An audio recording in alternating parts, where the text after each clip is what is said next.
Problemas familiares, marido, mulher, filhos, pai, mãe, enfim. Se você tem algum problema familiar, esse podcast é para você. Bom, você está assistindo aqui Os Alquímicos, eu sou Renato Junque, especialista em comportamento humano e um estudioso nessa área, juntamente com a minha parceira, Aline de França, seja muito bem-vindo ao nosso conteúdo de hoje. E hoje nós vamos falar, como o Renato disse, um assunto super interessante, que é justamente essa questão da família, né? O conflito familiar. Quem nunca teve um conflito familiar? Então, fique atento se você tem interesse em saber um pouquinho mais sobre separações, divórcios, conflito entre filhos, guardas. Vai ser bastante interessante, né, Renato? Exatamente, Aline. E o nosso podcast acontece graças aos nossos patrocinadores. E hoje nós temos aí a Omni, que é uma loja de locação de traje masculino. Para você que está pensando aí em fazer um casamento, de repente ser padrinho de casamento, o próprio noivo, formatura, enfim, eles fazem locação de traje masculino, fica aqui no Jardim Chapadão, em Campinas. Eu tô deixando o Instagram, inclusive, por aqui, só acessar, entrar em contato com eles, que eu tenho certeza que vocês vão ter um ótimo atendimento.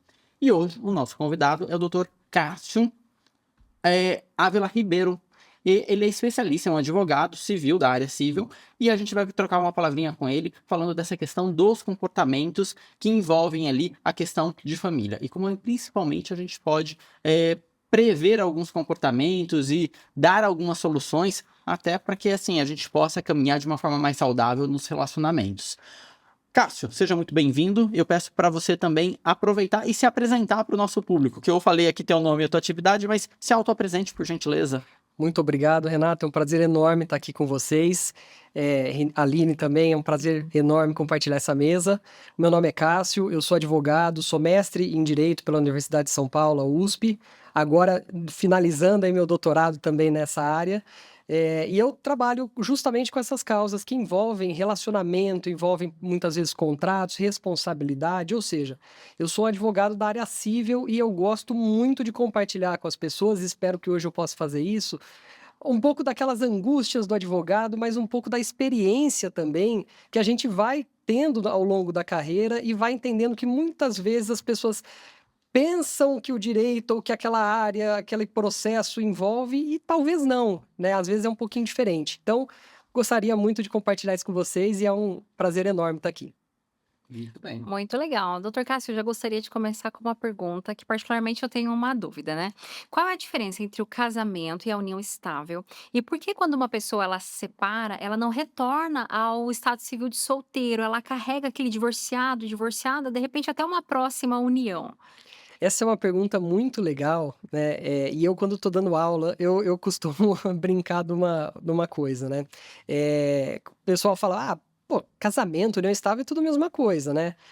Em alguns sentidos até pode, dá para fazer essa aproximação, sabe? Casamento, união estável, enfim, para alguns aspectos que eu já vou falar já, até funciona dizer que é a mesma coisa. Mas se fosse a mesma coisa, era muito simples. O nosso Código Civil, que é onde está disposta essas leis, que é onde está escrito lá, né? Casamento é tal coisa, união estável.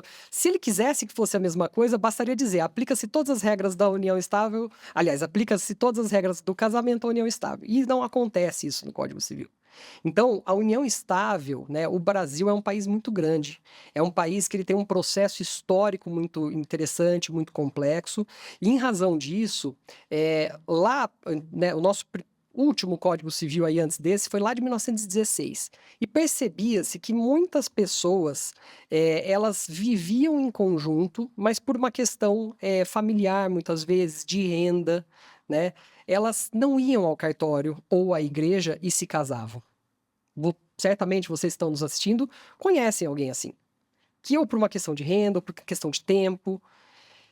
E aí o que acontecia? Essas pessoas, uma hora, né, uma das poucas certezas que a gente tem na vida é o falecimento, né? Isso é uma coisa que eu digo, a união estável, o casamento, ela sempre acaba pela separação, divórcio ou pelo falecimento, né? E aí quando isso aí acabava, né, essa relação acabava, essas pessoas elas não tinham direitos, então ela não conseguia cobrar uma pensão, cobrar o teu direito ao inventário, e aí criou-se o Instituto da União Estável para justamente atender essas pessoas que passaram uma vida inteira se dedicando umas às outras, só que no final da vida elas não tinham direito nenhum. Então a união estável, ela é uma coisinha que essa é super legal de chamar de jeitinho brasileiro, mas é um jeitinho bom brasileiro, né? Jeitinho brasileiro não necessariamente é uma coisa ruim, né? Quem já morou fora, inclusive, sabe que não é necessariamente uma coisa ruim. E aí, justamente, criou-se a união estável para poder dar esse direito, mas ela não é a mesma coisa que o casamento.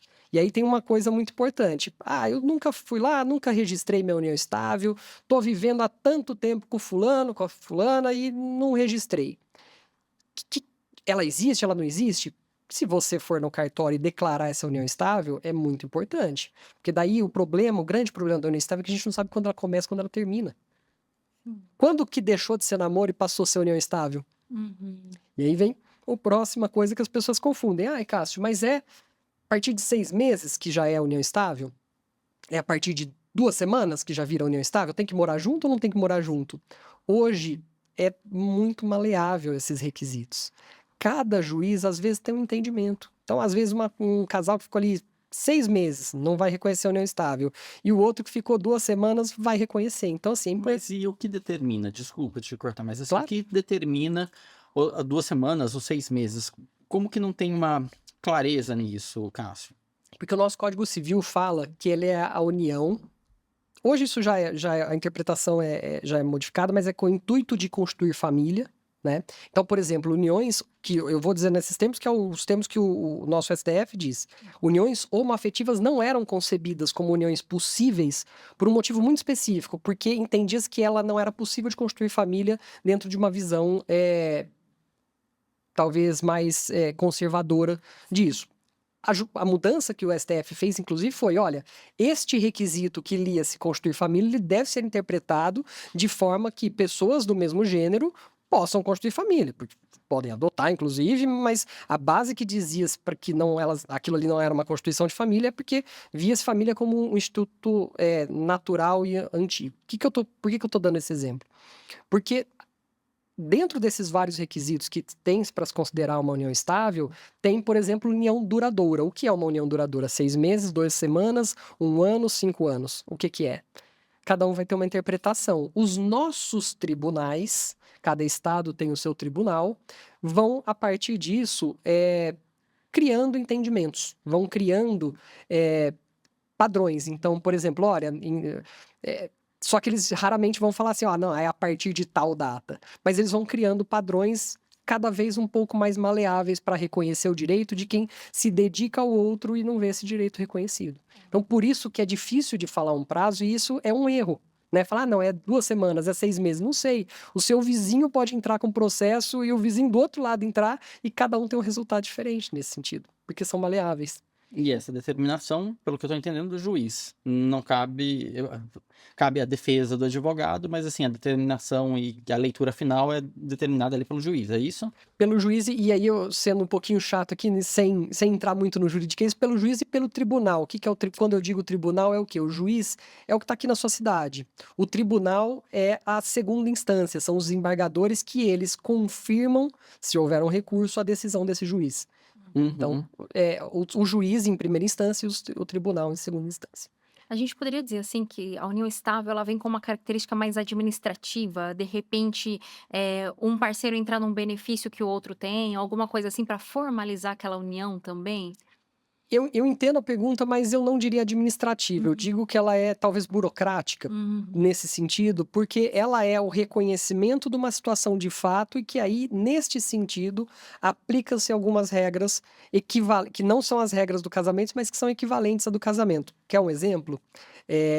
O exemplo é o do regime de bens. Por exemplo, imagina um casal que tá lá vivendo junto, já mora na mesma casa, já faz ali, vamos colocar um prazo grande, tá 10 anos juntos na mesma casa, mas eles nunca fizeram nada, não foram no cartório, só simplesmente foram morar junto, porque para eles fez sentido isso, né? E isso é a realidade de muita gente. E aí, por algum motivo, aquela relação tá acabando, seja por um divórcio, uma separação, seja pelo falecimento. Qual regra de regime de bens se aplica? Se eles nunca fizeram nada, aplica-se a regra da união parcial. Ou seja, tudo que foi adquirido na constância daquela relação é meio a meio. O que foi recebido, por exemplo, como uma doação ou de forma anterior, e eventualmente até posterior, da separação ali de fato, não entra. E aí vem o primeiro desafio. Tá bom, mas quando que aquela união estável começou? Quando que deixou de ser um namoro e quando que passou? Então, a minha sugestão, né, está numa situação dessa, não quer se casar? tudo bem, não é obrigatório. Mas vá até o cartório de notas, importante, né? Não é lá no de registro civil, vai no cartório de notas e faça uma escritura declaratória dizendo, olha, começou no dia tal, o regime de bens que nós queremos é, por exemplo, a separação total, é a parcial, é a universal, enfim, decida aí o regime de bens e faça uma escritura em que os dois assinem. Não adianta estar em casamento e só, aliás, estar em união estável e só você assinar, tem que estar os dois juntos.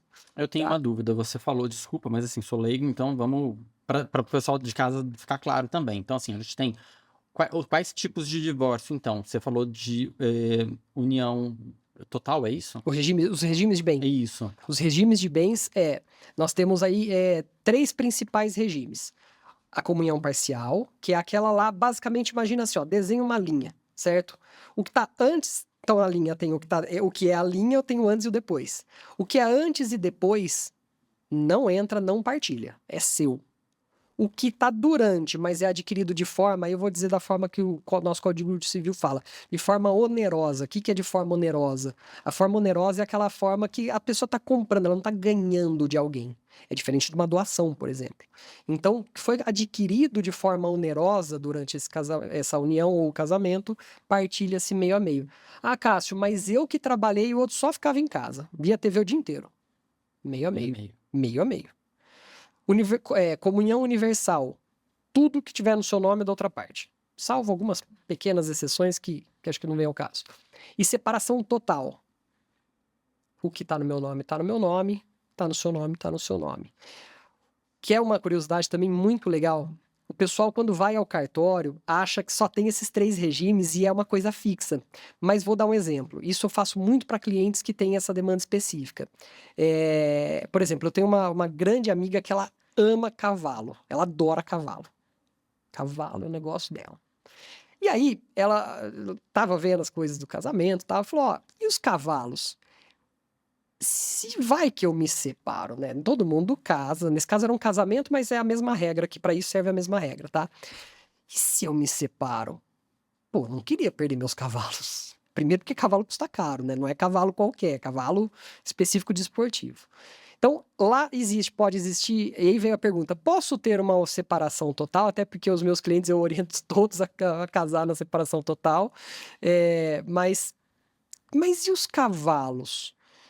Pode ficar comigo mesmo que esteja no nome do outro? Bom, a gente pode colocar isso na escritura. Então, quando a gente vai criar esse regime de bens, ele não precisa ser tão assim específico.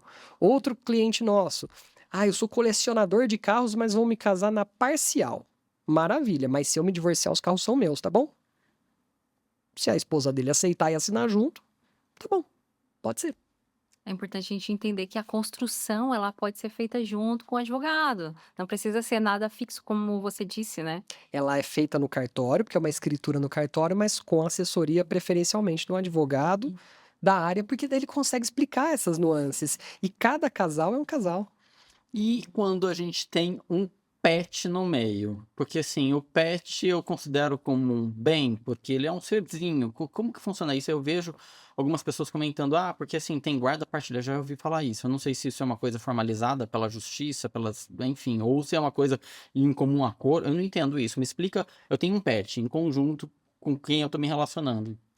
Terminou o relacionamento. E aí, como que fica isso? Essa é uma pergunta muito legal.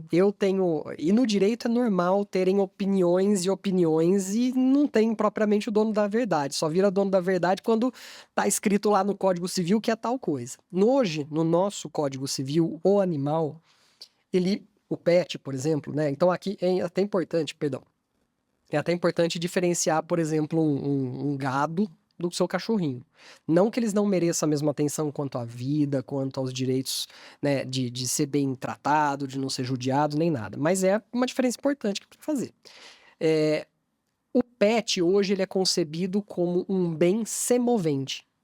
O que é o bem semovente que o Código Civil fala? É o bem que ele tem vida. Então, ele não é um copo.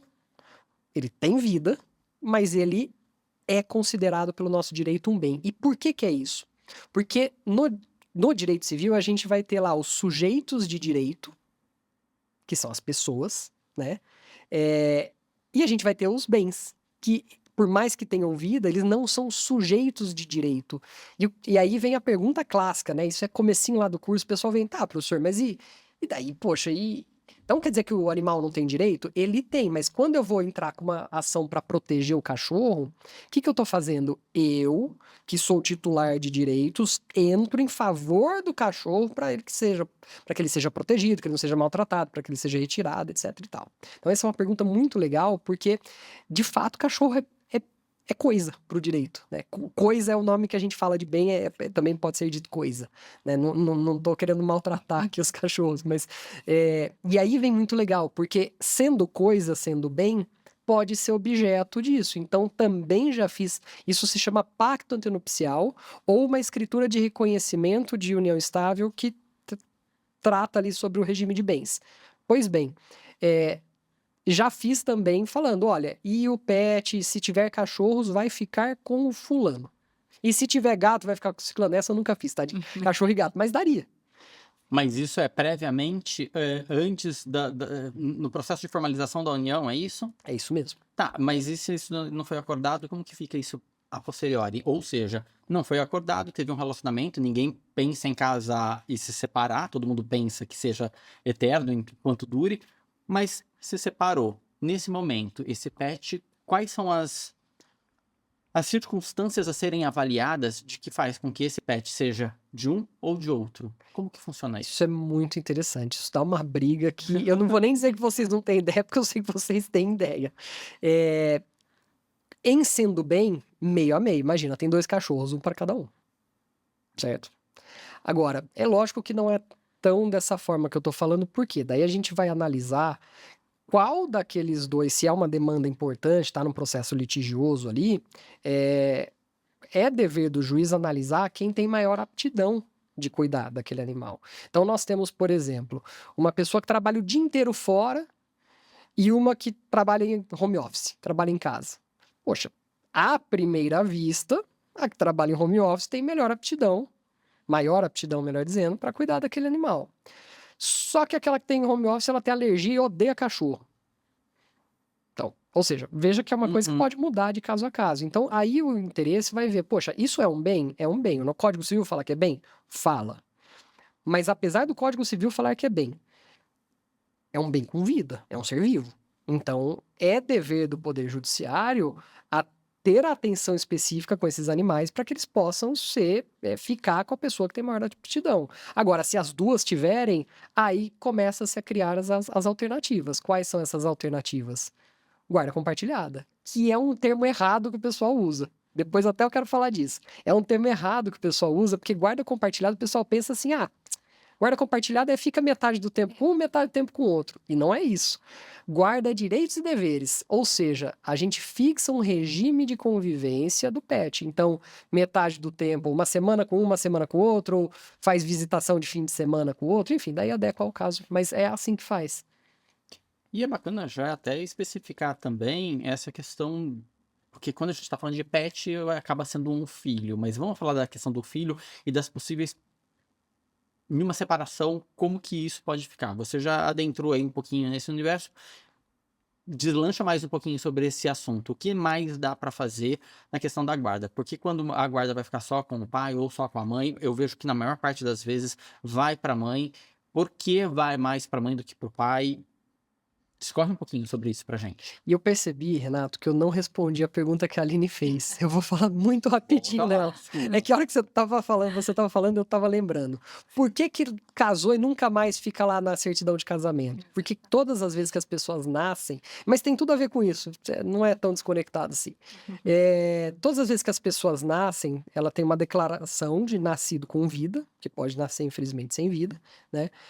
E aí, com essa declaração, faz a certidão de nascimento daquela pessoa.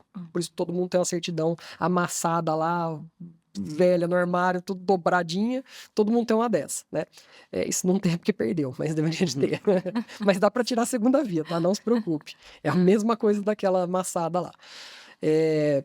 Então faz uma certidão de nascimento. Lá no registro civil, no cartório de registro civil, tem vários livros. Tem o livro A, o livro B, o livro C, D, E, etc e tal. O livro A é de certidão de nascimento. Quer fazer um teste? Tá fácil aí seu RG? Se não tiver fácil, é só pausar e pega lá seu RG. Olha lá embaixo, se você nunca foi casado, lá nos RGs novos já não aparecem mais isso, tá? Mas no seu RG antigo lá, tudo estourado, todo mundo tem um desse, né? Dá uma olhada lá, na parte de baixo vai estar escrito assim, LA e um número. É livro A. Por quê? Porque é certidão de nascimento. Se você se casar, você passa a pertencer ao livro B. E aí, quem são os casados? Olha lá no seu RG, se é que você atualizou, né? Importante atualizar, inclusive. Vai estar LB. Ou às vezes só B, depende do estado e tal, mas vai estar lá B e um número também, uma folha. Vai ter um número, o F de folha. Então, é o livro, o número da folha que tá. E dentro daquela folha, ela é numerada, vai ter também então, o número dessa folha. Então, quando a pessoa se divorcia, ou se torna viúva, né, pelo falecimento do marido, ela não volta para o livro A, ela continua no livro B, perdão, mas anota-se que aquele status ali de casado alterou para divorciado ou para viúvo.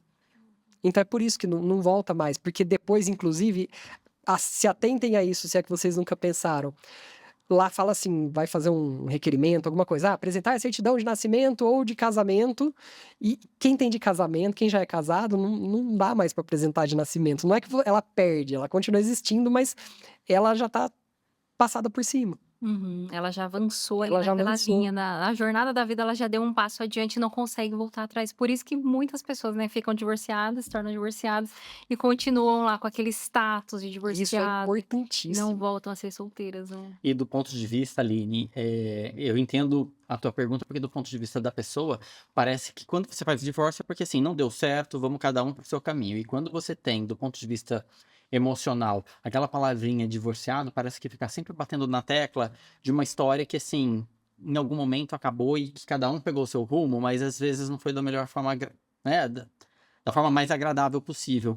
E ter esse status ali do divorciado é bater na mesma tecla e fazer a lembrança de um momento que você não quer, né? Tem gente, acho que assim, o ideal de um relacionamento, quando se acaba, e não necessariamente acontece isso na grande maioria, mas é assim, ter a maturidade de que assim, estávamos bem nesse momento, e a partir desse momento, cada um vai sentir e caminhar pela sua estrada e cada um vai seguir o seu rumo, né? Sem a necessidade de briga, mas não necessariamente é isso que acontece. Talvez o ser humano ainda não tenha maturidade o suficiente ainda para chegar nesse nível. Então, assim, a gente tem aí alguns desconfortos, alguns pormenores, e nesse sentido fica um pouco arriscado. E daí eu entendo a pergunta da Aline, porque assim, é ficar batendo de uma feridinha ali a todo momento. Fala assim, pô, mas assim, eu tenho que lembrar que eu sou. É tão bom que eu falo assim, se eu sou solteiro, porque se eu sou solteiro é porque eu não.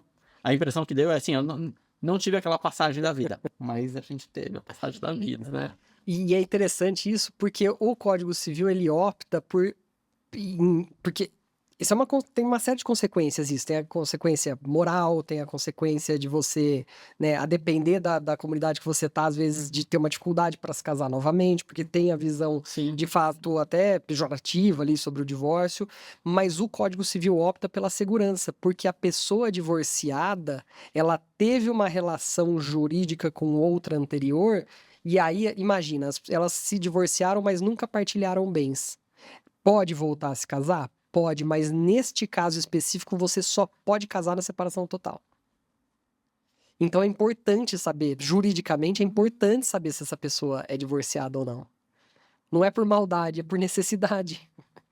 E é muito legal porque justamente o cartório ele tem aquele registro para dar segurança jurídica, né? Esse é um outro tema, pessoal. Acho que a gente não é o que a gente está, a princípio, falando hoje, mas é o tema de cartório. O pessoal detesta cartório. Eu entendo até por que detesta cartório.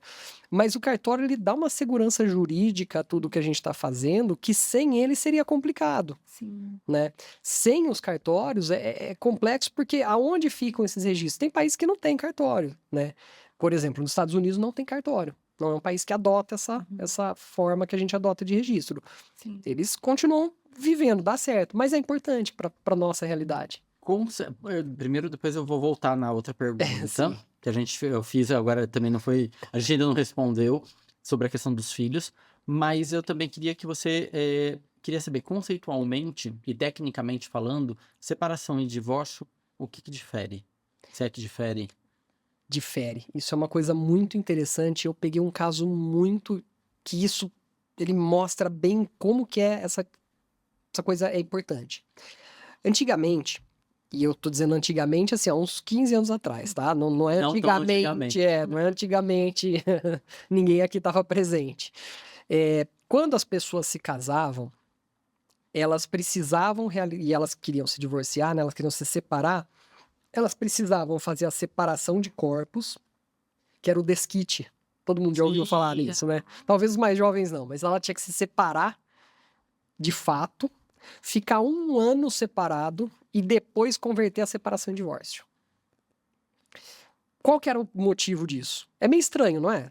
Pô, eu quero me separar daquela pessoa, eu tenho que ficar 1 ano longe, depois eu tenho que converter em divórcio, mas o Código Civil, isso vem do Código Civil de 1916, o atual, ele é de 2002, não é tão atual assim, mas é atual, tá? Não fiquem impressionados pela data. E aí, ele justamente diz isso que o motivo de ter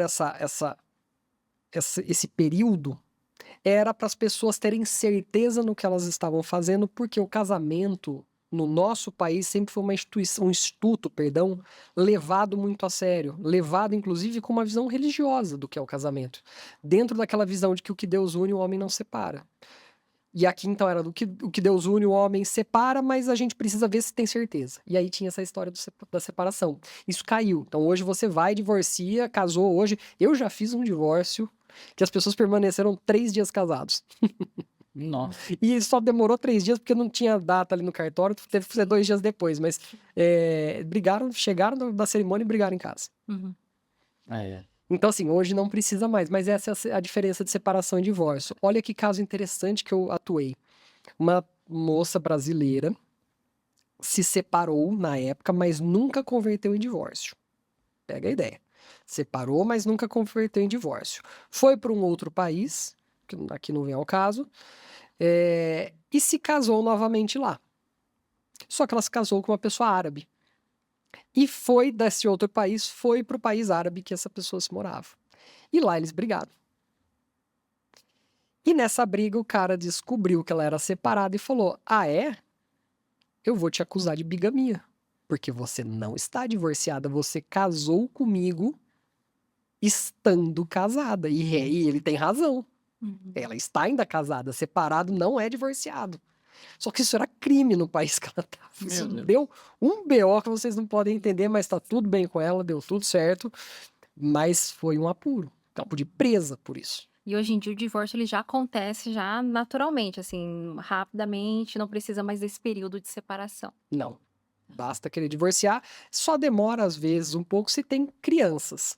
Porque se tiver crianças, aí as pessoas podem se divorciar normalmente, não tem período nenhum, mas daí a gente vai ter que tratar. Aí, quando tem criança, não é mais só sobre a gente, só sobre a gente e o casal. É sobre nós e os nossos filhos. Então, vai divorciar, não tem problema nenhum, mas aí a gente vai ter que garantir que essas crianças vão ter os seus direitos, suas necessidades atendidas. Então, aí vai muitas vezes para o judiciário, para que o judiciário, com a atuação do Ministério Público, que também às vezes o pessoal tem raiva, não gosta do Ministério Público, mas o Ministério Público, nesse tipo de processo, está ali para garantir que ninguém vai passar por cima da criança, que ninguém vai deixar a criança em segundo lugar. Né? Então, a criança é a que tem 2 advogados, tecnicamente. Né? Ela tem o Ministério Público a favor dela e o advogado ali que está trabalhando na causa. E aí, justamente, esse divórcio ele só não é automático porque tem que tratar disso tudo, mas muitas vezes se tem conciliação, né? Se o genitor e a genitora estão de acordo com aqueles termos de como vai ficar a pensão, com quem fica, onde mora, blá, blá, blá, perfeito. Aí não precisa nem brigar. A gente leva isso para o judiciário, para o Ministério Público analisar, ver se está 100%, e o juiz vai também analisar, e aí o juiz entendendo que está 100%, com o ok do Ministério Público, ele vai lá e homologa. O que é homologa? Ele dá o jóia, o visto bom, dizendo, ó, isso aqui, essas regras, a partir de agora estão valendo. E aí é rapidinho também. Meu recorde pessoal em 48 horas uma homologação, mas isso é de caso a caso, tá? Às vezes a homologação demora 1 mês, 2 meses, já demorou com o processo também comigo, demorou 1 ano e meio. Poxa, Cássio, mas aquele juiz ali estava demorado. Então também fiquem assim com questão de tempo, né? Se atentem, porque todo mundo conhece alguém que divorciou super rápido e alguém que está tentando divorciar até hoje. Tem muita coisa que acontece no meio, tá? Então não tem um prazo específico e é até errado falar, não, vai lá que é rapidinho ou vai lá que é demorado. Não sei. Depende do juiz, da cidade, de quantos processos iguais àqueles, porque o juiz está lá, lógico que ele quer sentenciar e acabar um processo a menos, só que antes disso tem a criança que está apanhando, o marido está batendo, tem urgências na frente do seu processo. E às vezes um juiz é responsável por 6.000 processos, é humanamente impossível, né? Então, também um pouco de calma com isso, mas para quem está lá esperando, eu sei que é muito ruim. Muita informação. Uhum. Eu vou dar uma pausinha, enquanto a Aline já vai programando a próxima questão, que eu sei que ela está querendo fazer uma pergunta. Você que está assistindo, está gostando do conteúdo, eu vou falar para você deixar um joinha aqui no nosso vídeo, porque assim é muito importante para que o YouTube entenda e entregue para mais gente esse conteúdo. Inclusive, se você também já não nos segue, aproveita para seguir aqui o nosso canal, porque toda semana a gente está publicando algumas coisas novas. Inclusive, eu e a Aline também temos um grupo terapêutico que acontece durante a semana. São grupos que tenham até, no máximo, 10 pessoas e o objetivo é exatamente trazer desenvolvimento pessoal para cada integrante desse grupo, para que a gente possa realmente crescer, identificar ali as nossas travas emocionais, nossas feridas, ver, entender e compreender e principalmente ultrapassar essas barreiras que muitas vezes nos limitam. Então, um pouquinho aqui do que o Cássio está falando, que muitas vezes nos causam aí feridas, em algumas dores e alguns desconfortos, que não é só da parte física, né, e sim, ou jurídica, mas sim emocional. Esses grupos terapêuticos, eles vêm exatamente com esse objetivo para poder ajudar e transpor essa fase, esse momento aí de vida, que cada um vai estar pegando ali um momento diferente da vida, alguns ali por causa de trabalho, outros porque realmente momento de vida, outros por questões familiares, relacionamentos. E o objetivo desses grupos terapêuticos é exatamente esse. Inclusive, se você não segue nosso Instagram, aproveita para seguir ali nosso Instagram. Vou deixar aqui também, _alquímicos_. Aproveita para seguir e se você quiser participar, esses encontros acontecem aqui em Campinas, só entrar em contato com a gente que a gente vai ter o maior prazer de tê-los ali com a gente, para que a gente possa aí, em conjunto, fazer esse desenvolvimento acontecer. Aline. Doutor Cássio, aproveitando esse tema filhos, né, na separação, no divórcio, nesse processo todo que acredito que é muito complicado, é muito denso, né, tanto para o casal que está passando por aquilo, quanto para as crianças, né, eu particularmente sou uma filha também de pais separados, né, que eu passei por todo esse processo, na minha época ainda tinha aquela questão da separação de 1 ano para se tornar em divórcio, então eu lembro de todo o processo moroso, então assim, eu quando como criança tinha 7 anos, né, imagina só como a cabeça fica. E aí, na época, eu lembro que ficou combinado de eu, a cada 15 dias, meu pai me visitar, eu visitá-lo, enfim, e a gente ficava um final de semana juntos. Hoje, como que tá esse processo? Como que essa questão da guarda, dessas visitas, ela existe ainda essa rotina de visita? Como que tá isso hoje? Aline, isso é um tema que eu vejo que o tempo passa, mas é um tema que sempre segue vigente, sempre tá aí, porque tem muita gente passando a todo momento por isso, né? E é angustiante, eu sei que é. É angustiante porque às vezes demora, às vezes combina, o outro não cumpre, enfim, nunca é simples. Acho que a primeira coisa para falar disso é, é a questão da guarda, né? Que eu comentei que eu queria falar sobre isso. Eu adoro falar sobre isso, porque é uma forma de desmistificar coisas que a gente escuta por aí, né? O pessoal acha assim, guarda. O que é guarda? Guarda é aonde a criança vai morar. Então, se a guarda é compartilhada, e eu reconheço, quando criaram lá a lei da guarda compartilhada, eu sinceramente acho que poderiam ter usado qualquer nome, menos guarda compartilhada, porque ele confunde. É justo que as pessoas pensem isso, né? E a guarda compartilhada, ela não significa que fica metade do tempo com cada um. Se não ficar comigo, tem que ficar com você. Não é isso. Guarda, eu costumo dar um exemplo em aula, que eu desenho lá na lousa, pensa aqui comigo, a gente desenha um triângulo. Então aqui tem o pai, a mãe e aqui em cima está o filho, certo? Era um triângulo que ele tinha os três vértices ali, as 3 linhas ligando.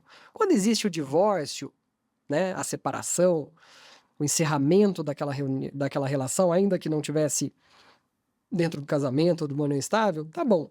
Essa linha aqui de baixo, ela não existe mais. Não existe mais relação jurídica entre aquele pai e aquela mãe. Mas ainda existe, agora fica um chapéuzinho. Ela existe passando pelo filho. Essa linha aqui que passa pelo filho, elas são os direitos e deveres da criança em primeiro lugar e depois dos pais. Então, o que eu quero dizer com isso? Quando a gente fala de guarda, né, quem aqui é pai e mãe sabe do que eu estou falando, mas quem não é também sabe porque já foi filho, né? O seu filho vai jogar futebol, vai jogar vôlei, vai aprender inglês ou vai aprender mandarim? Vai fazer aula de dança ou vai no psicólogo? Não que precise ser dessa forma, né? Mas vão ter que tomar decisões. Vai estudar na escola A, na escola B? Não sei. São decisões que os pais tomam, né? E o filho tem todo o direito de ter as decisões tomadas pelos pais, dele crescer com isso. Então, antes de mais nada, é um direito dele. Então, ela é uma linha que ela vai e volta, porque é um direito da criança, mas é um direito também do pai escolher onde seu filho vai estudar. Mas é também um dever. Então, guarda compartilhada diz respeito a direitos e deveres de escolher, de opinar, de participar da vida do filho. Não tem nada a ver aonde ele vai morar. Aonde ele vai morar chama outra coisa, residência. Ah, e vai ficar com a mãe ou com o pai? Dá uma discussão importante. Mas a forma resumida de dizer essa discussão de vai morar com quem é quem melhor consegue cuidar do filho. Quem mais tem condição de... E não é de dar do bom e do melhor, porque na maior parte das vezes, salvo os casos que são excepcionais, os dois estão dando o que entende como melhor. Mas é quem tem realmente estrutura para dar isso. E aqui já entra uma coisa, né? Isso eu pego muito. Nós temos genitores ali, pai e mãe, que têm condições econômicas muito diferentes um do outro. Um tem grana, o outro não tem tanto. A primeira coisa que se fala no processo é: aquele lá que não tem dinheiro não tem estrutura. Meu filho, olha aqui, na minha casa tem quarto com suíte, piscina, e vai morar lá com o fulano ou com a fulana, que malemar tem que dividir quarto. Não é esse tipo de estrutura que eu estou dizendo. É estrutura emocional, de apoio, de suporte. É lógico que à primeira vista, quem aqui não quer morar numa casa com piscina? Até eu, né? Mas não é só isso. Mas isso tem o seu valor também. Não é de se desconsiderar, mas justamente no processo, o juiz, se existe um litígio quanto a isso, ou seja, as pessoas estão brigando, é dever do juiz analisar, dentro dessas várias circunstâncias, quem melhor atende aos interesses do melhor. E aí a gente começa a falar nos interesses da criança, os interesses do menor, e quem fala isso é o ECA, né, o Estatuto da Criança e do Adolescente.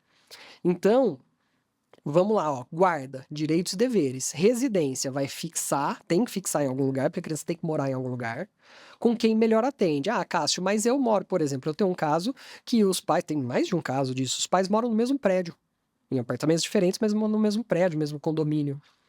Ah, eu fico metade do tempo com a minha mãe e metade com o meu pai. Pode? Claro que pode. É até ideal, inclusive. Desde que isso não prejudique a questão da criança saber onde ela mora, de saber qual que é a referência dela, mas muitas vezes funciona. Então, residência é onde mora, guarda, direitos e deveres. E pensão?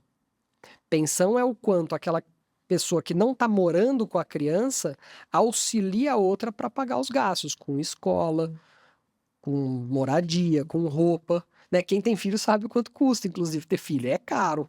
Não é pouca coisa. Então, a pensão, justamente, ela é calculada de acordo com a possibilidade daquela pessoa que está pagando e com a necessidade da criança, mas a necessidade da criança é uma coisa que, olha, não vou dizer 100% das vezes, mas é perto de 100% que as pessoas me perguntam: ah, Cássio, mas qual a necessidade que uma criança tem? Toda, 100%. A necessidade, nós dizemos que ela é presumida. Ah, mas hoje ele só gasta 2.000 de escola e... Tô chutando alto aqui. 2.000 de escola, mas não sei o que, custa 4.000 reais. Tá bom, mas se você puder pagar 6, 10, 20, 30, 150, pague. Porque ele pode estar fazendo mais coisas. Então a necessidade ela é sempre presumida para o cálculo da pensão. Mas ela não pode ser infinita, né? Senão a pessoa trabalha para pagar exclusivamente a pensão. Então ela normalmente fica aí em torno de 20 a 30% dos rendimentos daquela pessoa que está pagando. Mas são coisas diferentes. E não é porque você paga a pensão que você tem direito. Você tem direito porque você é pai ou mãe. Pagar a pensão é um dos seus deveres. Quanta informação mesmo. Cássio, até abri aqui para ver aqui, que eu tinha anotado algumas coisas previamente. Eu imagino que quando você receba ali um casal, alguns, eles não estão na melhor fase e momento da vida no sentido de emocional, né? Assim, é uma decisão difícil, dura, porque você tomou uma decisão de fazer um casamento, você não pensa no casamento no momento da separação, mas isso, no momento que acontece, geralmente é um momento ali delicado. Eh, Até que ponto você consegue abraçar e fazer esse acolhimento ali, e dentro de uma área que é mais técnica e a de vocês, e quando que é o momento de se buscar uma ajuda de um processo de terapia, por exemplo, de casal, buscar um profissional da área de psicologia, um psicólogo clínico para poder assessorar e ajudar. Existe esse momento onde vocês façam essa indicação, essa sugestão? Chegou em algum momento, por exemplo, para vocês também, a questão de um casal que vocês sentem que existe possibilidade de resgate ali? Me conta um pouquinho da tua experiência na prática sobre essas coisas. Isso é uma pergunta muito legal, Renato, pelo seguinte, eu me orgulho aí que eu na minha carreira já fiz algo, não que eu propriamente tenha feito, mas eu participei da união, aliás, do retorno de alguns casais, né? Porque muitas vezes esses casais estão, né, num processo em que perde-se o diálogo, perde-se o respeito, e os dois estão dando o melhor de si, né? Eu costumo brincar, mas às vezes o seu melhor não é tão bom, você precisa melhorar o seu melhor, ou mudar a forma que você pensa. Então, uma das coisas para mim é o primeiro ponto para os casais, porque, deixa eu dar um passinho para trás. Muita gente que vem se consultar, né, para ver o que faz, quais são os próximos passos. A primeira pergunta que eu faço é: você quer isso ou é a outra pessoa que quis? Ah, não, sou eu que quero. Tá bom. Vamos conversar sobre isso? Se a pessoa quiser conversar, eu converso. Se ela não quiser, também é um direito dela, não fala nada, né? Até porque eu não sou psicólogo, sou advogado, né? Mas na maior parte das vezes a pessoa fala: olha, eu não tenho certeza disso, eu tenho uma boa impressão, mas eu não estou tão certo assim. Este é o momento que a gente começa a investigar um pouquinho mais o que leva esse casal que em um momento fez planos de estar junto e hoje esses planos não fazem mais sentido para algum deles. E o que eu vejo, Renato, na maior parte das vezes, é uma coisa que um sociólogo chamado Pierre Bourdieu, meus colegas dizem que eu coloco Bourdieu sempre em algum lugar, mas eu acho que ele é muito importante mesmo, ele explica muito, ele ajuda a gente a entender.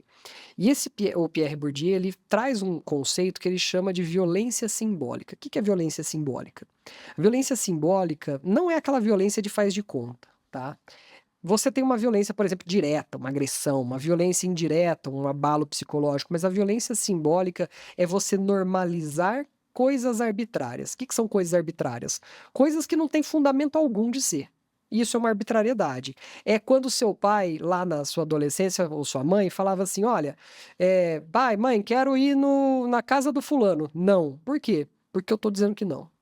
Isso, por mais que seja respeitável que o pai e mãe falem isso é arbitrário. Por quê? Porque é uma decisão que simplesmente ela não está justificando. É não porque eu mando e ponto final. Isso é arbitrariedade, né?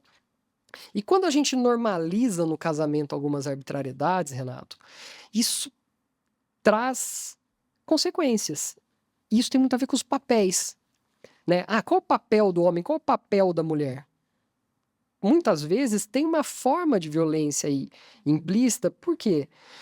Porque, né, qual é o papel da mulher? Estar na cozinha todo o tempo, deixando a casa limpa, para o homem voltar e trabalhar? Não tô criminalizando isso, não estou dizendo que é errado. Cada casal tem que se entender, tem que viver ali a vida da forma como preferir, mas preste atenção se não é esse tipo de situação completamente arbitrária,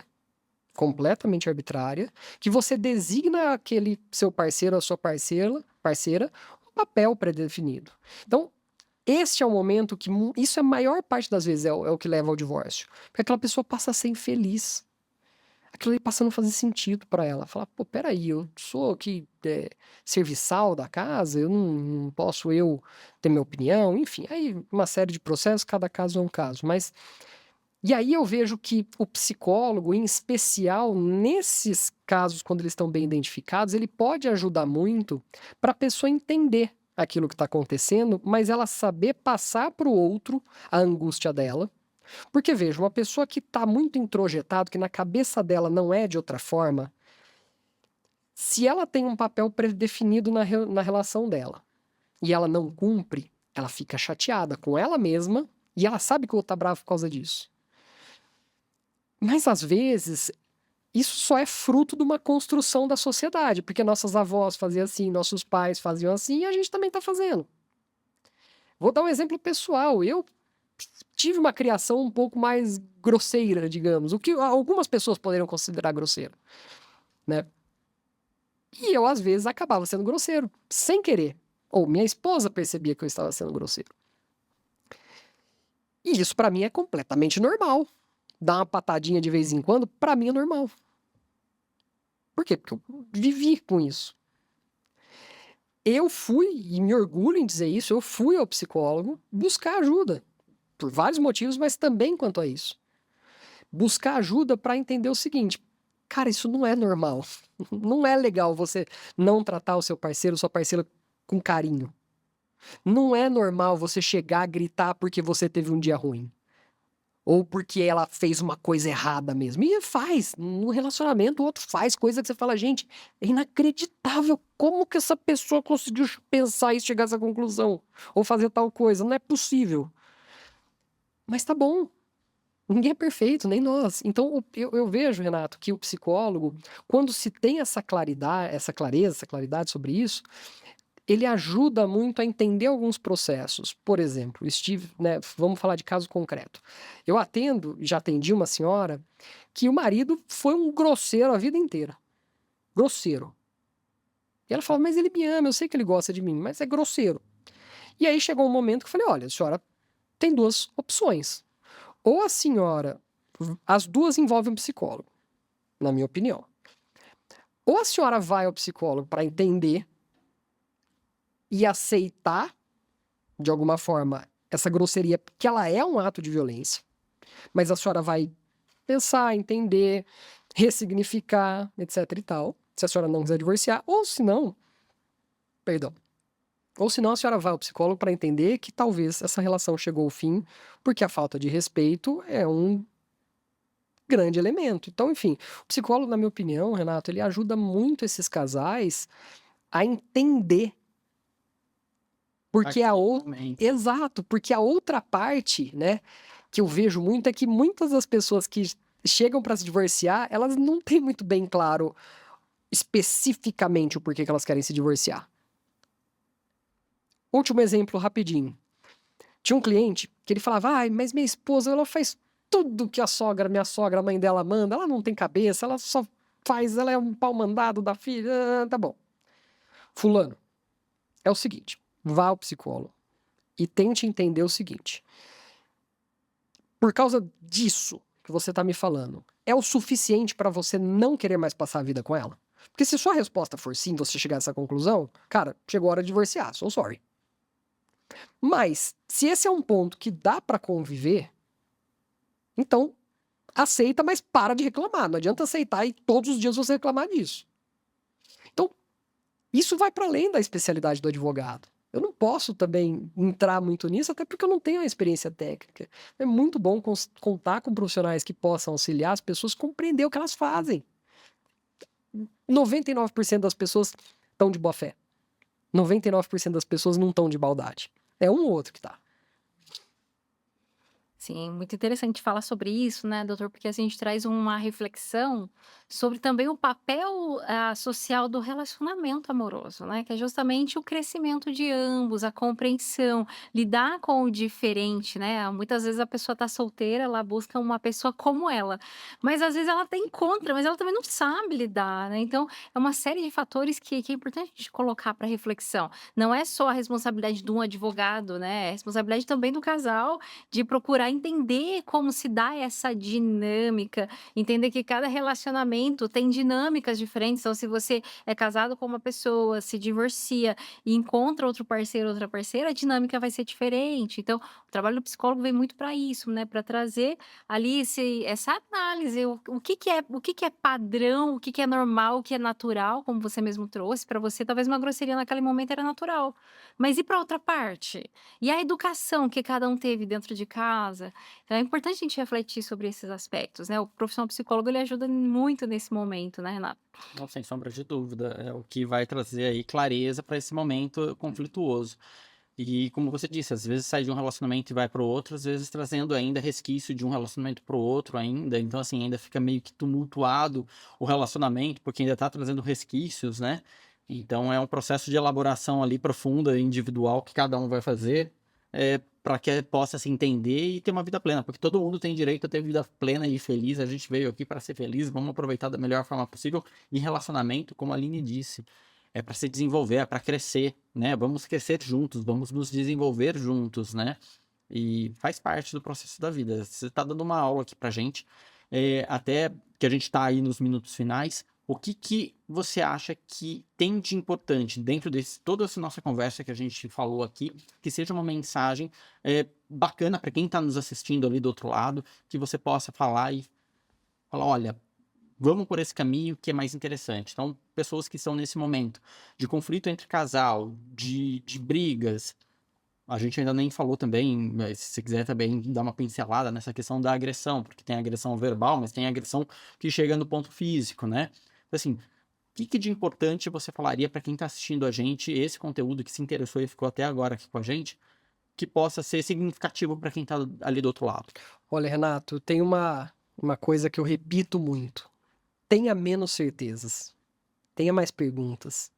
Às vezes, para você, tá tão claro que aquilo é daquela forma, mas buscar ajuda de um profissional, né, é tão importante para você questionar aquela sua certeza.